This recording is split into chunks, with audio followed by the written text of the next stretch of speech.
woke up tomorrow morning and there was no nature, what would that actually mean? There'd be no water. There would be disasters everywhere. There'd be disruption. Well, there would be no supply chain. And actually, if you take it to the nth degree, there would be no customers. We are in a time of great instability. Climate change and ecological breakdown are already upon us. This is like a disaster movie. Fire, flooding. At a certain point, there'll be too much risk in the system. But while we are starting to address the climate emergency, a twin crisis, just as urgent, has unfolded alongside it. The loss of biodiversity has reached an unprecedented rate in the history of humankind. We're seeing crop failures because of biodiversity loss. In the UK, we have lost nearly half our wildlife and destroyed large areas of our most valuable habitats. Losing nature's richness and variety takes us into dangerous and unpredictable territory. In a nature-depleted country, simply put, we wouldn't be able to operate as a business.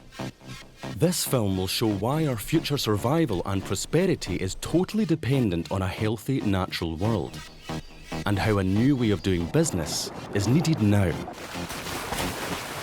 Those that recognise the challenge for what it is and rise to it will thrive. This is one of the biggest opportunities that we're sitting on this century. Those that ignore it will not survive.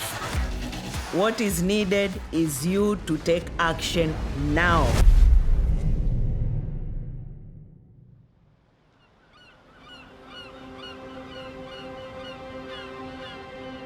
In the UK, we have some of the most varied landscapes in the world.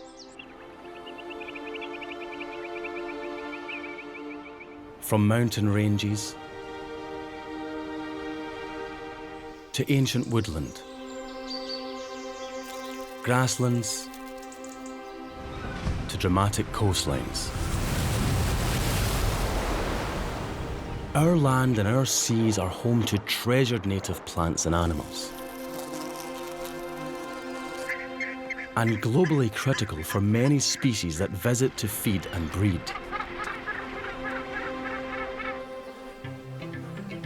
There is wonder to be found here, and we're a nation that loves the great outdoors. Is that kingfisher? Yes. Just there, hang on, let's see if we can see it. But while the headlines focus on the destruction of faraway tropical rainforests, nature in our own backyard is just as threatened. We often think we're looking out on a green and pleasant land, but actually it's completely the opposite. Our soil is depleted, our rivers are dirty, and I think we've taken for granted what we see is good. Centuries of farming, urbanization, and industry brought us great progress and prosperity, but came at the expense of nature. Over the past 75 years, an intensification of all of these caused the UK's biodiversity to plummet. And since the 1990s, the decline has continued at pace. I don't think we've understood how much we have been destroying nature in the way that we live, in the way that we run our businesses, in the way that we invest. I think where we are right now is at a perilous place. The statistics are stark. Over the last century, we've destroyed vast swathes of our most valuable habitats. Wetlands, 90% gone. Seagrass, 92% gone. Ancient woodland, 70% gone. Wildflower meadows, 97% gone. In fact, the UK has one of the lowest remaining levels of biodiversity on Earth. lower than any other G7 or G20 nation. As a leader of a British business, knowing that the UK is in the bottom 10% of the most nature-depleted countries in the world makes me feel quite sick. This crisis point for nature comes as the UK government and business community claim to be leading the way as the world tackles climate change. The UK was the first major economy to pass legislation committing to reach net zero emissions by 2050 at the latest. And there is no question of the vital role of business. We are going to move towards making it mandatory for firms to publish a clear, deliverable plan setting out how they will decarbonise and transition to net zero. But by only focusing on reducing emissions, we make the task impossible. Without nature firmly integrated in our transition plans, we cannot even get close to reaching net zero. I think business has got their minds wrapped round net zero. And there's this massive drive and focus on reaching those targets. But actually, it's created quite a dangerous moment for nature because it's at the exclusion of everything else. And they're not separate issues. Nature helps us achieve net zero. Understanding the true value of nature is not only critical to securing our net zero future, it's also vital to help businesses adapt to an already changing climate. Nature is natural capital. It's an asset that provides benefits. It's an asset just like produced capital, like roads and buildings, and human capital. We are embedded in nature. Our economy is embedded in nature. So ultimately, all business, all economic activity relies on nature. Nature pollinates our crops, provides us with raw materials and gives us clean air and water. But our reliance on healthy biodiversity goes even deeper than that. The intricate balance of the natural world regulates the Earth's temperature and weather patterns.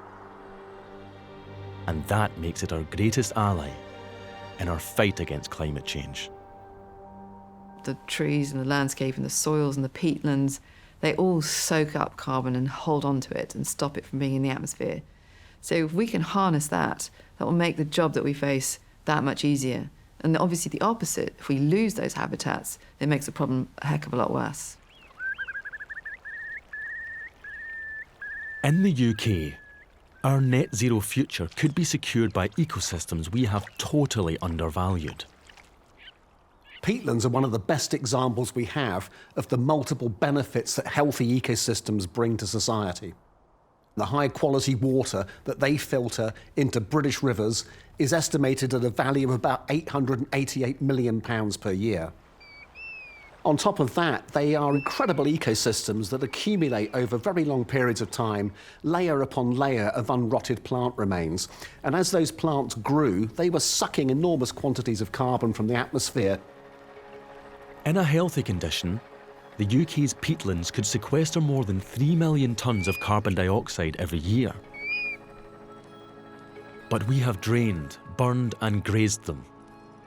And now this precious asset emits more carbon than it absorbs.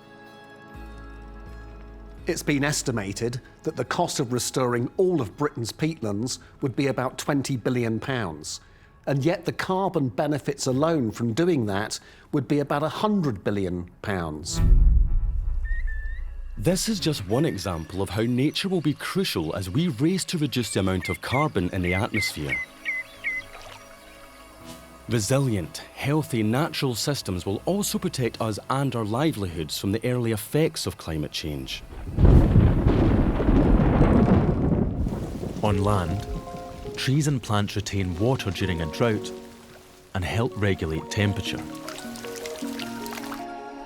Wetlands slow down the flow of floodwater.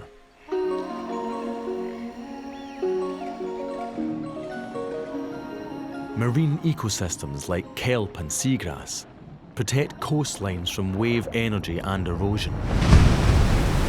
But we have depleted our landscapes and our seas to such an extent that they are buckling under the pressure. increasing the costly impacts of extreme weather. I always say that if insurance companies are worried, then we really do need to pay attention. And insurance companies are worried. They recognise the part that nature can play in avoiding a disastrous future where we're looking at floods, we're looking at droughts. That's going to make it increasingly difficult for many people to live in their environment. We've seen as a business the devastating consequences of climate change and weather-related loss on our customers. At a certain point, there'll be too much risk in the system. We don't have enough nature left to purify our rivers. We don't have enough nature to ensure long-term food security. We don't have enough nature to buffer against the effects of climate change or to catch enough carbon from the atmosphere. And we don't have enough high-quality nature for everybody to have access for their health and well-being. Over 1 million species will go into extinction within this century.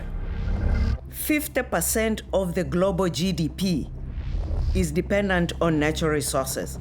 It's not just an environmental issue. It is an economic issue, it is a financial issue, it's a developmental issue. Biodiversity is the foundation of life.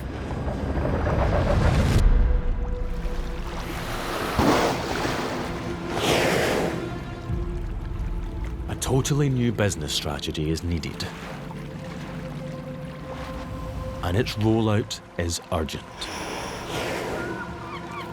With nature in free fall, humanity faces an unstable future. And that's a very risky place to do business. There is no question that instability is bad for business. This instability that we're talking about is not just limited to the emerging markets, but it's also here at home in the UK.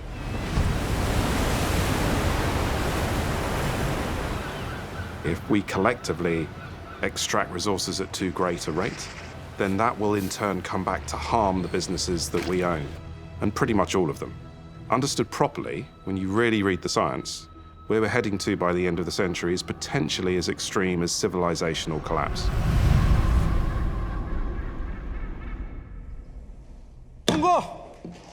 That future is still avoidable. Global leaders have now agreed to the Kunming-Montreal Biodiversity Framework to halt the loss of nature and put it on a path to recovery by 2030. How we translate that into action is down to our government and our businesses. We must create a nature-positive net zero economy, which means nature is regenerated as we cut our greenhouse gas emissions. And with so much biodiversity lost already, we cannot delay. We need to start now to build back the natural systems that keep our planet habitable.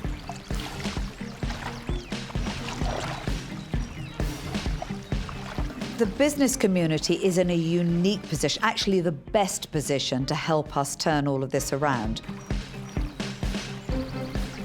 They have the funds, they have the technology, they have the people, and actually the know-how to do something about it.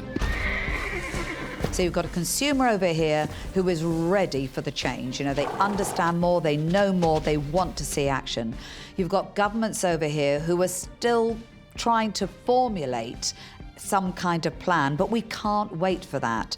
Business is in that middle position that can satisfy their consumer because they understand that's what their consumer wants, but they can move much, much faster than a government.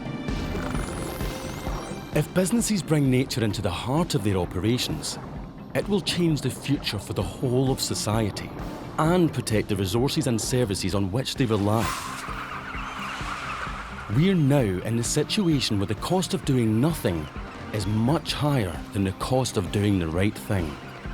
Many people think that profit and purpose are in conflict. I would argue the contrary. Only by having a strong purpose will you actually guarantee a strong long-term profit.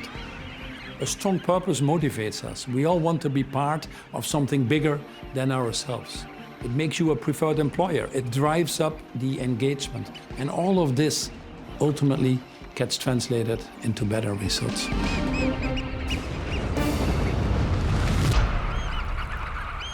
The only sustainable way forward for us as a business, indeed I would argue for any business, is to be nature positive, because without being nature positive, ultimately you can't be profit positive.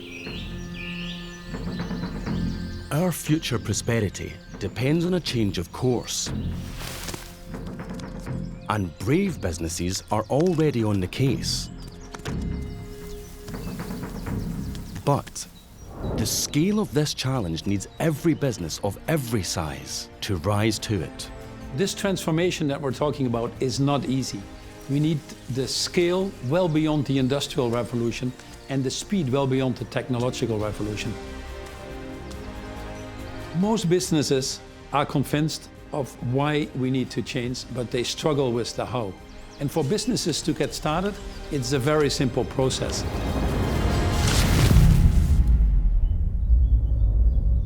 It takes courage.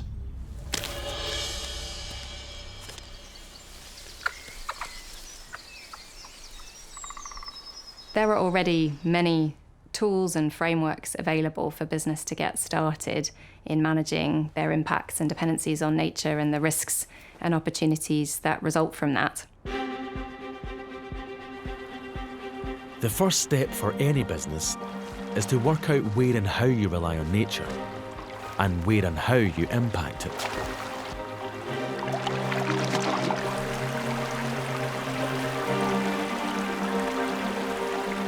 The first phase is to locate your interface with nature. So where are your business assets? Where along your supply chain are things located? You move to evaluating your impacts and dependencies on nature. How are you affecting it in both positive and negative ways? And how are you depending on it? Moving on to assessing the risks and opportunities that emerge from that, and then preparing to respond. And your biggest risk could be your relationship with your customers.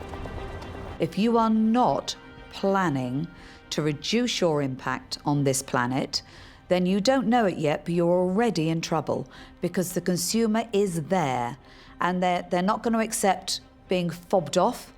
They're going to want to really clearly understand when they buy from you, whether it's goods or whether it's your services, what lies behind that. From supply chain to customer expectation, every business already depends on a connection to nature and relies on the stability it brings to our planet. And every business is at risk if we don't bring nature into our transition plans now. I think the biggest challenge is just getting started. If you just get started, you start to find ways to make it work, new opportunities, new alliances. It's a journey. Before you know it, you're in a better place. Once you've started this journey, the next step is to give your team something big to aim for. To drive action, you need to set yourself some big, hairy, audacious goals that make you a little bit nervous. If these targets don't make you feel uncomfortable, or if you already have all the answers on how to achieve them, then they're not big enough. Science-based targets for nature matter because unless we set credible, ambitious targets that we can be judged against, that our customers can judge us against, that our suppliers can judge us against, we think that we won't make fast enough progress. We want to be one of the leading businesses in really getting the importance of nature and its link with climate change absolutely at the forefront. A business that knows its target can swiftly move to taking action. We cannot afford to lose any more nature, so first we must stop destroying it by taking action to reduce the impact of our production and consumption. There has been for a long period an assumption that the destruction of nature is a regrettable but inevitable prerequisite for economic growth and development. We need to change that way of thinking and, just as critically, take action to restore what we have lost. Restoration of nature is so important because I don't think we've recognised how much damage we have already done and how close to the edge we really are. Less bad is simply not good enough anymore. I used to murder 10 people, now I only murder 5 people. I'm not a better murderer. Less bad is still bad. So we have to change our mindset. From supporting regenerative farming to investing in our precious landscapes, businesses can secure their future by helping to bring nature back. There are many different ways a business can invest in restoring nature, whether it is peatlands, wetlands, or seagrasses where you are storing carbon but protecting coastal communities. All of these things have a positive benefit for the businesses, but also for the communities that they are serving. Businesses can't exist without nature, so finding ways to avoid destroying it, while also investing in projects that restore biodiversity, simply makes good business sense. Nature is so key for all of our futures that putting nature in a separate box is no longer fit for business purpose. You need to bring it into the center of your organizations, the center of your strategy, and understand that by investing in nature, you're investing in the long-term future of your business. Once a business is acting for nature, it's important to make sure everyone knows about it. The most important thing is that businesses speak up. Too often businesses say, I don't want to speak up because undoubtedly it's going to be controversial and some people will attack me. But anytime you're in a position to do something about it, to speak up about things that you know are right, make you actually part of the solution. Advocating within a business is also important, so that everyone is focused on the same mission. We very consciously wove our environmental and sustainability strategy into the core business strategy. We embedded it in the core purpose of the business. And when we think about business problems, we do so starting from the point of view of how do we make this more environmentally sustainable? How do we make it more planet friendly? I understand that it's not easy. There are areas that are hugely complex, but what you have to do is just start moving forward and ensure that all of your team understand why you're now on that journey. But alone, we can only go so far. Just as nature is interconnected, so is business. The issues we face are of such magnitude that no single organization or sector can solve them alone. We need hands on deck. Whole of government, whole of society, whole of sectors together. And this is the world where we are. Cooperation among businesses, cooperation among governments, cooperation between governments and businesses. All of us hands-on together. In any sector, some businesses will always lead the way, but there isn't time to wait. So regulation is the only way to ensure those lagging behind are compelled to catch up. If we're going to avoid every business creating its own disparate ecosystem that isn't joined up in any way whatsoever, government has to provide a framework. It has to say, this is the vision, this is the part that you can play as a business. It just ensures that there is a level playing field, but it also means that everybody understands where they're going and the impact that that's going to have. Because without it, businesses are left considering their own impact, but very often the whole impact is far greater than the individual impacts of each business. Collaboration is essential, not only with government, but also with suppliers, customers, investors, and even competitors. This is not like normal business.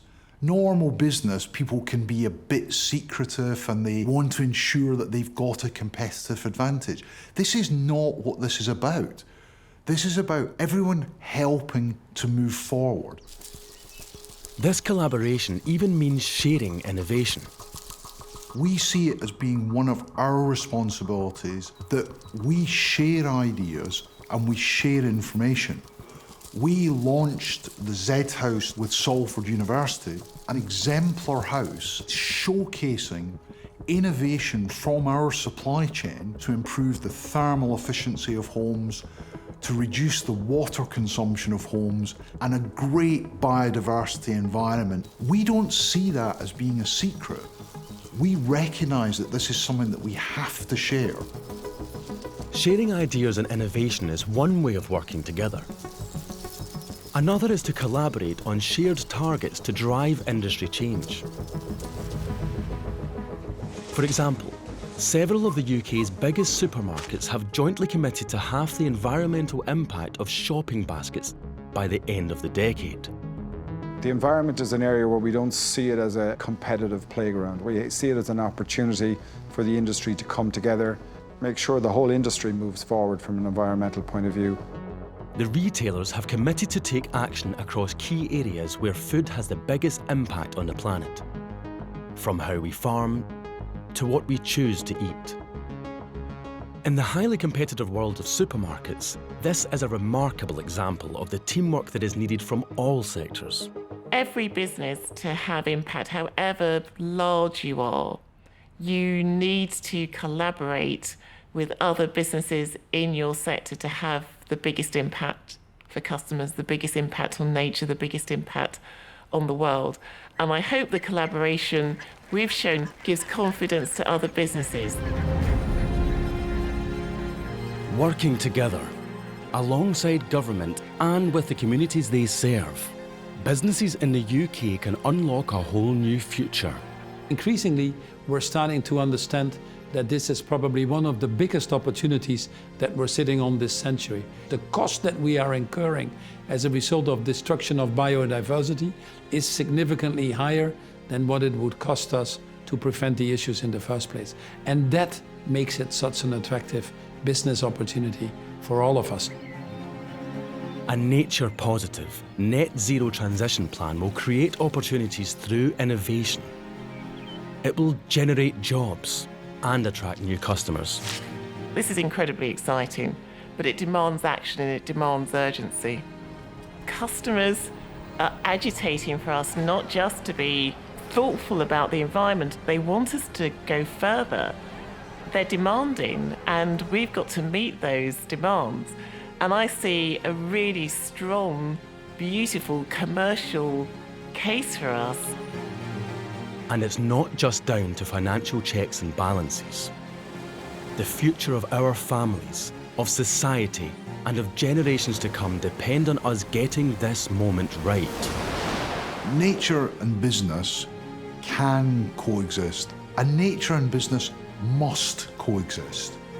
Business has got to be about a sense of balance. It's not just about the out-and-out pursuit of profit. As the UK emerges from the shocks of Brexit and the COVID pandemic, by delivering a nature-positive future here at home, we have the potential to lead the way to a brave, new way of doing business that benefits our natural world and secures our place in it. The UK has to be, and I believe can be, a leader on nature. We can do this, but we've got to act. I'm sold, I'm convinced that the time for action is now. I'm a believer in humanity and mankind's ability to innovate and find solutions, usually very late in the day, unfortunately, but I do believe that we have that capacity, and it's important. The sooner we act, the better. Human beings are amazing. We can do this. The issue is, are we going to use our amazingness for the bad, or are we going to apply it for the good? We've had 30 years of warnings about the impacts of climate change, the impacts we're causing to the natural world. It's now time for a crash program to reduce our pressures on nature, to restore climatic balance, and to put the natural world at the centre of our economy. We've left it till the last possible moment. Now is the moment when we have to act with vigour and act at scale.